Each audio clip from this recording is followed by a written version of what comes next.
ساری چیزیں سب بیماریوں سے آدمی پاک ہو جاتا ہے۔ اب اس میں ایکسٹرا فائدہ یہ ہے کہ ایکسیڈنٹ نہیں ہوگا، کوئی اور حادثہ جو انسانی زندگی میں پیش آ جاتا ہے وہ نہیں ہوگا، دوسرے مسائل جو آپ کی زندگی میں آتے ہیں وہ نہیں ہوں گے۔ تو اللہ رب العزت ان تمام چیزوں سے تم کو پاک کر دیتا، پھر پورے سال چین سے آنکھ بند کر کے گاڑی چلائے پھر بھی ایکسیڈنٹ نہیں ہوگا۔ زکوٰۃ نکال دیا ہے جسم کا، اس لیے جسموں کو زکوٰۃ سے پاک کر دیا ہے، سارا جسم پاک ہو گیا۔ اب جو بھی خراب چیزیں تھیں جو سال بھر میں آئی تھیں اندر، آپ نے نکال کر کے الگ کر دیا، جسم پاک ہو گیا۔ جیسے انسان اپنے پیسے کی زکوٰۃ نکالتا ہے یا اپنے مال و اسباب کی زکوٰۃ نکالتا ہے، تو پھر اب زکوٰۃ نکالنے سے اس کا پیسہ بڑھتے رہتا ہے، اس میں نقصان، ابھی گھاٹا نہیں کھائے گا، بزنس کرے گا تو منافع ہی منافع ہوگا۔ ایسے جسم ہے، ایسے ہی کنواں لے لو، کنویں کا پانی اگر اس میں سے پانی نکالتے رہو تو کنویں کا پانی صاف رہتا ہے، پینے کے لائق رہتا ہے، استعمال کے لائق رہتا ہے، بڑھتے رہتا ہے۔ لیکن نہ نکالو، بند کر دو پانی، تو پھر اس میں دھیرے دھیرے کوڑا کرکٹ جمع ہو جاتا ہے، جو ہے تمام دنیا بھر کے جو ہے تمام چیزیں اس میں پڑ جائیں گی، اور جو ہے اس میں کیڑے پڑ جائیں گے، پھر وہ پینے کے لائق نہیں رہ جائے گا، استعمال کرنے کے لائق نہیں رہ جائے گا۔ ایسے انسان کا جسم ہے، ایسے انسان کا پیسہ، مرد مومن کا مال ہے۔ تو زکوٰۃ ہر چیز کا ہوتا ہے، تمہارے جسموں کا زکوٰۃ روزہ ہے۔ روزے پہ 15-10 دن سے بولتے آ رہا ہوں۔ اللہ کے حبیب صلی اللہ علیہ وسلم شب معراج میں گئے، اور آپ نے جب جنت و جہنم کی سیر کی تو اللہ کے حبیب صلی اللہ علیہ وسلم ارشاد فرماتے ہیں، میں نے جہنم کا مشاہدہ کیا، جہنم کو دیکھا، تو میں نے دیکھا اس میں کچھ لوگ ایسے جن کے جبڑے کینچی سے کاٹے جا رہے ہیں، اسے بولتے ہیں جبڑا، کہا جن کے جبڑے کینچی سے کاٹے جا رہے ہیں۔ میں نے جبریل سے پوچھا یہ کون لوگ ہیں، اتنی بڑی سزا ان کو، کون لوگ ہیں یہ؟ تو حضرت جبریل کہتے ہیں یا رسول اللہ، یہ آپ کی امت کے وہ لوگ ہیں جو روزہ نہیں رکھتے، جو روزہ نہیں رکھتے۔ روزہ رکھنے نہ رکھنے کی سزا یہ ہے کہ اللہ رب العزت جہنم میں ڈالے گا، پلس جہنم میں عذاب جو دیا جائے گا اس کے جبڑوں کو کینچی سے کاٹا جائے گا، فرشتے کاٹ رہے ہوں گے۔ اب فرشتوں کو کاٹنے کا وہاں کی کینچی بھی الگ ہوتی ہے، کاٹ رہے الگ ہوتے ہیں، بڑے ڈراؤنے، ان کی حیت بھی بڑی الگ ہوتی ہے۔ آگ کی کینچی اور ہماری دنیا کی آگ سے 70,000 گنا زیادہ تیز آگ، اتنی زبردست آگ ہوگی، اس میں ڈالا جائے گا، پھر جبڑوں کو کاٹا جائے گا، کیا حشر ہوگا ہمارا۔ یہ ہے رمضان کا روزہ چھوڑنے کا مطلب، اتنی بڑی سزا۔ اما ہم تیل کے چھینٹے کو، جلتے ہوئے تیل کے چھینٹے کو برداشت نہیں کر سکتے، قطرے کو، قطرہ کیا ذرے کو نہیں برداشت کر سکتے، جہنم کی اتنی زبردست آگ کو ہم کیسے برداشت کر پائیں گے؟ اور اللہ کے حبیب صلی اللہ علیہ وسلم فرماتے ہیں جس نے رمضان المبارک کا ایک روزہ چھوڑ دیا جان بوجھ کر، ایک روزہ، پوری زندگی اس کے مقابلے میں روزہ رکھے، اس کے بدلے میں پوری زندگی روزہ رکھے، پوری زندگی، تو بھی اس ایک روزے کے برابر وہ ثواب اور جو ہے منافع نہیں پا سکتا، فضیلت نہیں پا سکتا، نہیں، اس کے برابر آ ہی نہیں سکتا۔ یہ رمضان کے روزوں کا مطلب ہے، پوری زندگی روزہ رکھو تو بھی اس کے برابر نہیں ہو سکتا ہے رمضان کے ایک روزے کے برابر، اتنی فضیلت ہے رمضان کے روزے کی۔ اللہ کے حبیب صلی اللہ علیہ وسلم رمضان کے آتے ہی صحابہ کو تلقین فرماتے، تقریر فرماتے، صحابہ سنو، وہ مبارک مہینہ آنے والا ہے، وہ برکت والا مہینہ آنے والا ہے، وہ شرافت اور عزت بھرا مہینہ آنے والا ہے، جس کی ہر گھڑی رحمت میں گزرتی ہے، ہر لمحہ مغفرت میں گزرتا ہے، اور ہر گھڑی اللہ رب العزت جہنم سے لوگوں کو آزاد کرتا ہے۔ لہٰذا تم ان تمام چیزوں سے بچتے رہنا، گناہوں سے بچتے رہنا۔ اب سوال یہ ہوتا ہے کہ اللہ رب العزت جب اس مبارک مہینے میں شیطان کو قید کر دیتا ہے تو پھر ہم گناہ کیوں کرتے ہیں؟ گناہ تو اس مہینے میں بھی ہوتا ہے، تو بہکانے والا تو قید ہو گیا، اللہ نے اس کو تو پابند سلاسل کر دیا، زنجیر میں جکڑ دیا، تو پھر ہم گناہ کیوں کرتے ہیں؟ سوال یہ شیطان جب بند ہو گیا، شیطان قید کر دیا گیا، تو ہمیں تو کوئی بہکانے والا ہے نہیں، پھر گناہ کی کیا صورت ہے؟ پھر بندہ گناہ کیسے کرتا ہے؟ تو میرے مصطفیٰ کریم کے پیارے دیوانوں، فرماتے ہیں کہ انسان جب پورے سال کے 11 مہینے گناہ کرتا ہے، شیطان بہکاتا ہے، اور گناہ پہ گناہ کرتے جاتا ہے، شیطان بہکاتا ہے، گناہ پہ گناہ کرتے جاتا ہے، شیطان بہکاتا ہے، گناہ پہ گناہ کرتے جاتا ہے، تو پھر وہ گناہوں کا عادی ہو جاتا ہے، اس کا نفس اس کی جسم اور اس کی جو ہے حیت بدنیہ اس چیز کی عادی ہو جایا کرتی ہے کہ ہمیں گناہ چاہیے، نفس تقاضا کرتا ہے نہیں مجھے چاہیے، تو پھر انسان اس مہینے میں بھی شیطان کے نہ ہونے کے باوجود نفس کے خاطر گناہ پہ آمادہ ہو جاتا ہے اور گناہ کر لیتا ہے۔ شیطان کا کوئی رول ہی نہیں، وہ تو 11 مہینے تمہیں عادت لگا کر کے، لت لگا کر کے گناہوں کے، وہ چلا گیا، قید ہو گیا، اب ہمیں وہ عادی بنا گیا تو ہم کرتے جا رہے ہیں، ہمیں لت لگ گئی ہے تو ہم کرتے جا رہے ہیں گناہ۔ اور کہا یہ جاتا ہے، مفسرین فرماتے ہیں کہ وہی گناہ رمضان میں کرتا ہے جو 11 مہینوں میں گناہ زیادہ کرتا ہے، یعنی 11 مہینوں میں جو گناہوں کا عادی ہوتا ہے وہ رمضان میں بھی کرتا ہے۔ اگر 11 مہینے میں بھی گناہ سے بچے تو اس مہینے میں بھی گناہ کا شائبہ بھی اس کے ذہن میں نہیں آ سکتا۔ ہمارے مسئلے بڑے الگ، اور ہوتا یہ درد کی بات یہ ہے کہ ہر دن بیٹھ جاؤ بیان کرنے، کوئی نہیں بیٹھتا۔ درد یہ لگ رہا پیسے وصول لیں، ہم چندے مانگ رہے ہیں۔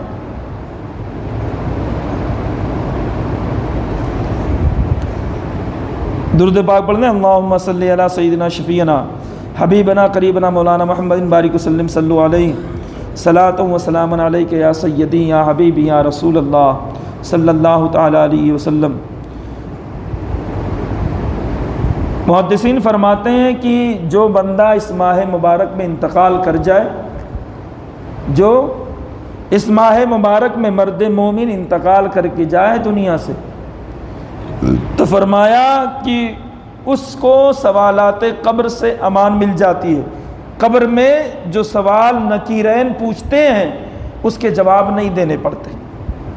جو اس مبارک میں مر کر کے جائے، دیکھیں کتنی عزت ہے اس رمضان کی، کتنی برکت ہے کہ اللہ قبر کے سوالات سے بھی آپ کو دور فرما دیتا ہے کہ نہیں میرے بندے تو اس مبارک مہینے میں دنیا چھوڑ کر کے آیا ہے، لہٰذا تجھے سوال کے جواب نہیں دینے۔ اور حضرات محدثین کرام رضوان اللہ تعالی علیہ مجمعین کا قول ہے کہ جو مومن اس مہینے میں مرتا ہے وہ سیدھا جنت میں داخل ہوتا ہے، سیدھا، گویا اس کے لیے دوزخ کا دروازہ بند کر دیا گیا ہے۔ اور کہتے ہیں اگر کوئی کافر مرتا ہے تو پھر اس کو سیدھا جہنم میں ڈالا جاتا ہے۔ اب ذرا دیکھیں کیا عزت ہے تمہاری، کیا عزت ہے۔ بشریت میں دونوں سیم ہے، انسان وہ بھی، انسان آپ بھی ہیں، مرتا وہ بھی، مرتے آپ بھی ہیں، لیکن اللہ نے تمہاری شانوں کو بڑھا رکھا ہے رمضان کے مہینے میں۔ شان تو ویسے بڑی ہے لیکن رمضان میں اور بڑھا دیا ہے کہ رمضان میں تم مرو تو سیدھا جنت میں، اور غیر مرے تو سیدھا جہنم میں۔ کیا شان ہے تمہاری، اس کے باوجود بھی ہمیں رمضان کی قدر و قیمت نہیں ہے، نہ کوئی قیمت نہیں ہے ہمیں رمضان کی۔ یہ حضرات محدثین کا قول ہے، اور فرماتے ہیں کہ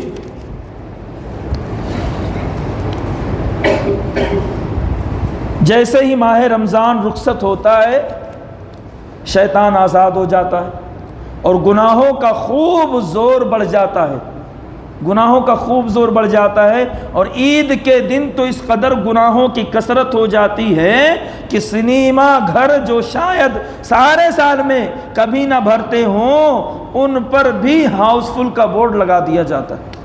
یہ مسئلہ ہے ہمارا،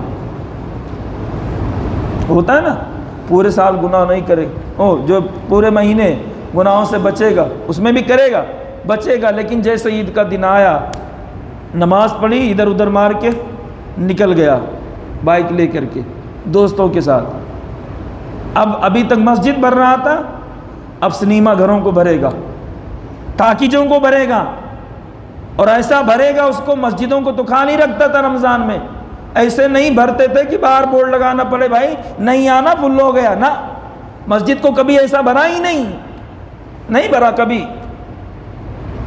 کبھی نہیں بھرا، لیکن ٹاکیجوں کو ایسے بھرتا ہے، سنیما گھروں کو ایسے بھرتا ہے کہ وہاں بورڈ لگانا پڑتا ہے ہاؤس فل ہے۔ یہ مسئلے ہمارے، پھر تم یہ امید رکھتے ہو کہ اللہ ہماری مدد کرے، اللہ ہم پہ رحم کرے، اللہ ہم پہ کرم کرے، نہیں، کوئی تمہارا واسطہ ہی نہیں ہے۔ مسجدیں خالی، ٹاکیجیں فل، ہونا تو یہ چاہیے تھا کہ جیسے رمضان میں آباد ہے ویسے پورے سال آباد رکھنا، پورے سال آباد رکھو، پھر اللہ رب العزت تمہیں اسی طریقے سے جو ہے تمہارے مسئلے حل فرمائے گا جیسے رمضان میں حل کیے جاتے ہیں۔ اور فرماتے ہیں کہ دیکھا ماہ رمضان کی تعظیم کے سبب ایک آتش پرست کو اللہ نے نہ صرف دولت ایمان سے مالا مال کر دیا بلکہ اس کو جنت کی لازوال نعمتوں سے بھی نواز دیا۔ اس واقعے سے اب مسئلہ یہ کہ ایک آتش پرست تھا اور اتفاق سے مسلمانوں کا روزہ چل رہا تھا، وہ کھوا آگ کا پجاری تھا اور رمضان کا مہینہ تھا۔ اس کا بچہ کسی دن جو ہے کچھ بازار میں کھاتے ہوئے نظر آیا، تو بازار میں جب کھاتے ہوئے نظر آیا تو وہ آگ کا پجاری اپنے بچے کو تماچا رسید کر دیتا، تماچا مارتا ہے، مسلمانوں کا روزہ چل رہا ہے تجھے نہیں دکھ رہا، رمضان کے مہینے میں کھلے عام کھا رہا ہے۔ اتنا کرنا تھا، اللہ رب العزت نے اسے ایمان کی دولت سے نوازا، اسے جنت بھی عطا فرمائی۔ رمضان کی تعظیم کی تھی اس نے، رمضان کی کیا کیا تھا، اس کا بچہ سر عام کھا پی رہا تھا، اس کو تماچا لگایا، بولا نہیں کھانا، کھلے عام رمضان میں نہیں کھا سکتے، مسلمانوں کا روزہ چل رہا ہے۔ صرف اتنا احترام کیا تھا رمضان کا، اللہ نے ایمان بھی عطا فرمایا، جنت بھی عطا فرمائی۔ تو فرماتے ہیں کہ جب اتنا احترام کرنے سے اس بندے کا جو ہے اللہ رب العزت اس کو ایمان عطا فرما دیتا ہے، اس کو جنت عطا فرما دیتا ہے، لیکن آج ہم جو ہے طرح طرح کے بہانے بنا کر کھلے عام کھاتے ہیں۔ چلو ایک ہوتا ہے کہ بھائی چھپ چھپا کے کھایا، ایک بندہ تھا وہ سمندر میں ڈبکی لگاتا اور دبا کے پانی پی لیتا، کہا ایسا پانی پیتا ہوں رمضان میں خدا بھی نہیں جانتا، الیاذ باللہ۔ ایک دن ڈبکی لگائی، پانی پی رہا تھا، مچھلی وہ کانٹے والی مچھلی آتی نا، ہماری زبان میں ٹینگنا بولتے، ٹینگنا اس کو، وہ آ کر کے حلق میں اٹک گئی۔ اب ایسا پانی پیا اس نے کہ پوری دنیا جان گئی، ٹنگنا اٹک گیا، اس کے نٹی میں ٹنگنا ہے یہاں پہ۔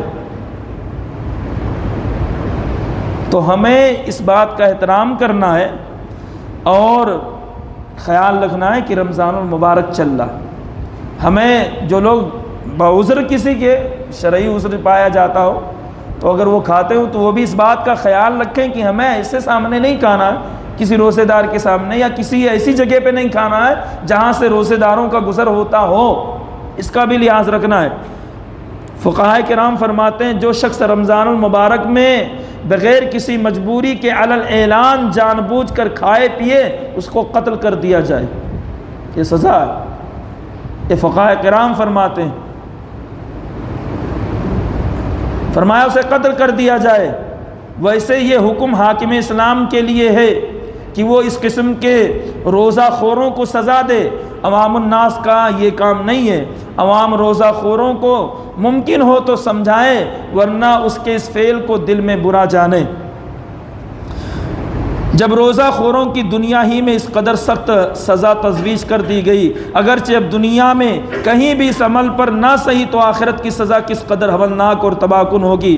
حضرت سیدنا عبداللہ بن عباس رضی اللہ تعالیٰ عنہ ایک حدیث نقل کی ہے جس میں بیان کیا گیا ہے کہ جس نے بغیر کسی شرعی مجبوری کے ایک بھی روزہ رمضان کا ترک کیا وہ 9 لاکھ برس جہنم میں جلایا جائے گا، 9 لاکھ برس۔ وہاں کا ایک دن ہمارے 50,000 دن کے برابر ہے، یاد رکھیے گا، ایک دن ہمارے 50,000 دنوں کے برابر، ایک سال 50,000 سالوں کے برابر۔ 9 لاکھ برس جلنے کا مطلب کیا؟ فرمایا 9 لاکھ برس جو ہے اس کو جہنم کی آگ میں جلایا جائے گا۔ ہوش میں آؤ، کب تک اس دنیا میں گل چھرے اڑاتے رہو گے؟ کیا تمہیں مرنا نہیں ہے؟ کیا اس دنیا میں ہمیشہ اسی طرح دندناتے پھرو گے؟ ہرگز نہیں، ایک نہ ایک دن موت ضرور آئے گی اور تمہارا رشتہ حیات منقطع کر دیا جائے گا۔ نرم و نازک پلنگ اور گداز و آرام دہ تکیوں سے اٹھ کر کے مٹی پر تم سلا دیے جاؤ گے، پھر تمہارا اللہ کے سامنے کیا بن پڑے گا؟ کیا جواب دو گے اللہ کو؟ یہ مت سوچنا کہ ہمیشہ رہنا ہمیں یہاں، ہمیشہ نہیں رہنا ہمیں یہاں پہ ہمیشہ نہیں رہنا، بس ہم تو آئے ہیں، یہ مسافرت خانہ ہے۔ یار دنیا تو کیسے بھی گرتے پڑتے ادھر اونچ نیچ کر کے کس طریقے سے تو کٹ جائے گی۔ کتنے دن کی زندگی ہوتی ہے؟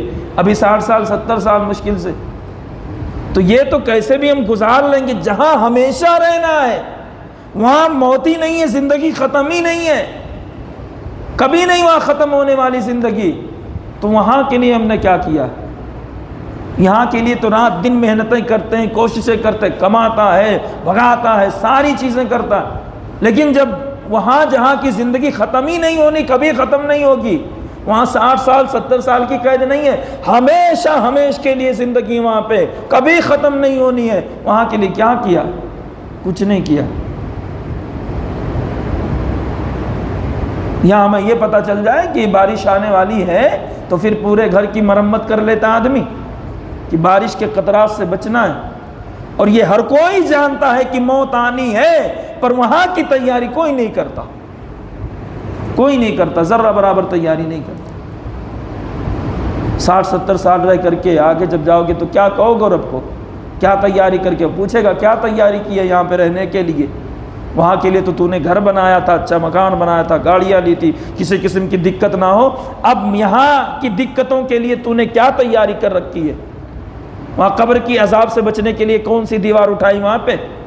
جنت میں جانے کے لیے کون سی سواری تیار کی وہاں کے لیے؟ نے کچھ نہیں کیا، تو پھر کیا ہوگا؟ کٹائی ہوگی، کٹائی دماغ سے ہی ہو جائے گی۔ آج کی جو تاریخ ہے حضرت ام المومنین خدیجۃ الکبریٰ رضی اللہ تعالیٰ عنہ کے انہا کے وصال کی تاریخ ہے، اور اللہ رب العزت ہم سبوں کو حضرت خدیجۃ الکبریٰ کا صدقہ عطا فرمائے، آپ کے غلاموں کے غلاموں کے غلاموں کو غلامی ہم سبوں کو نصیب فرمائے۔ کل انشاءاللہ آپ کی حیات پہ بیان ہوگا، آپ تمامی حضرات جمعہ میں ذرا جلدی آنے کی کوشش کریں۔ اللہ رب العزت کے بارگاہ میں دعا ہے مولا کریم ہم سبوں کو ان تمام باتوں پہ عمل کرنے کی توفیق عطا فرمائے۔ مولا ہم میں جو بیمار ہیں انہیں شفا عطا فرما، جو پریشان حال ان کی پریشانیوں کو دور عطا فرما۔ 3 مرتبہ قل هو اللہ شریف، ایک بار الحمد شریف پڑھ کر کے ایصال ثواب کریں۔